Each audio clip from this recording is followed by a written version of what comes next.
reason. She didn't share any details of her performance at school, not even when she came home for the summer in 2019. Sydney took a summer job with the Akron Rubber Ducks, the local baseball team, working in the kids zone. She went back to campus that fall without sharing a word of the troubles she was facing or the troubles yet to come.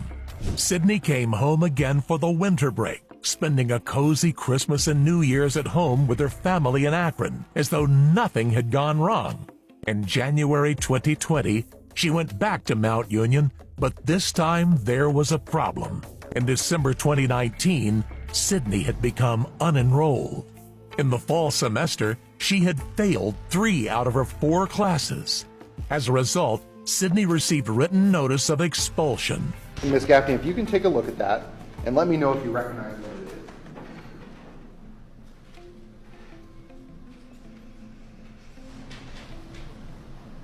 Yes. Okay, what is that document? This would be the letter indicating that Sydney was suspended. Okay, so that's a suspension letter. That's the letter that's sent to students? Yes. Okay. And that directs them on who to contact if they want to appeal or to address what's going on? Yes. Okay. And Ms. Gaffney, who is that letter specifically to? This is to Sydney. Now, you mentioned that this letter of suspension is sent via certified mail. Is there a tracking system that Mount Union uses to ensure that that student has proper notice? Is there a signature? There is a signature required. Okay. Yeah. And you mentioned that once a student is suspended, they wouldn't be allowed back into the dorms. Can you explain the process of who's allowed in the dorms and who's allowed to use Mount Union's facilities as a student? So to live on campus, you have to be enrolled as a full-time student. And part of that suspension, that student will lose access to all of those availabilities. Yes. Okay.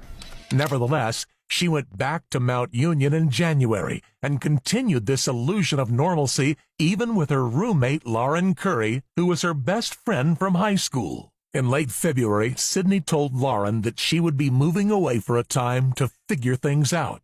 In reality, Sydney had been asked to leave.